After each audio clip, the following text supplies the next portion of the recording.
Trump హెచ్చరించాడు, నాకు programme air base ఇచ్చేయండి అని.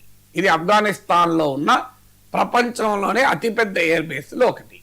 ఈ ఎయిర్ బేస్ ఏంటంటే 2 రన్వేలు ఉన్నాయి. ఒక రన్వే పైన బాంబర్ ఎయిర్ క్రాఫ్ట్లు కూడా దిగుతాయి, పెద్ద పెద్ద కార్గో ఎయిర్ క్రాఫ్ట్లు దిగుతాయి. 10,000 మంది బలగాలు ఉండొచ్చు అక్కడ, 10,000 బలగాలు. 50 బెడెడ్ హాస్పిటల్ ఉంది అక్కడ. సో దాంట్లో అక్కడ ఒక 100 యుద్ధ విమానాలు పార్కింగ్ చేసుకోవచ్చు, అంత పెద్ద పార్కింగ్ లాట్ ఉంది. సో అది 1950s ఆఫ్ఘనిస్తాన్లో సోవియట్ వారు నిర్మించినటువంటి ఎయిర్ బేస్ అది. ఆ బేస్ను 2001లో వరల్డ్ ట్రేడ్ సెంటర్ దాడుల తర్వాత తాలిబాన్ పై అమెరికా యుద్ధం ప్రకటించాక ఆ ఎయిర్ బేస్ కాస్త అమెరికా చేతిలోకి వచ్చింది.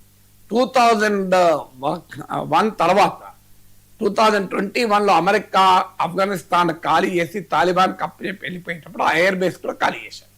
ట్రంప్ అది చాలా తప్పు నిర్ణయం, ఆ ఎయిర్ బేస్ ఖాళీ చేయడం అంటున్నాడు. మాకు ఇచ్చేయండి అంటున్నాడు. ఇవ్వకపోతే పర్యవసనాలు ఉంటాయని కూడా అంటున్నాడు. నిన్న తాలిబాన్ సమావేశమై ఆఫ్ఘనిస్తాన్లో 1 మీటర్ ల్యాండ్ కూడా ఇవ్వము, మేము యుద్ధానికి సిద్ధము అమెరికాతో అని ప్రకటించారు.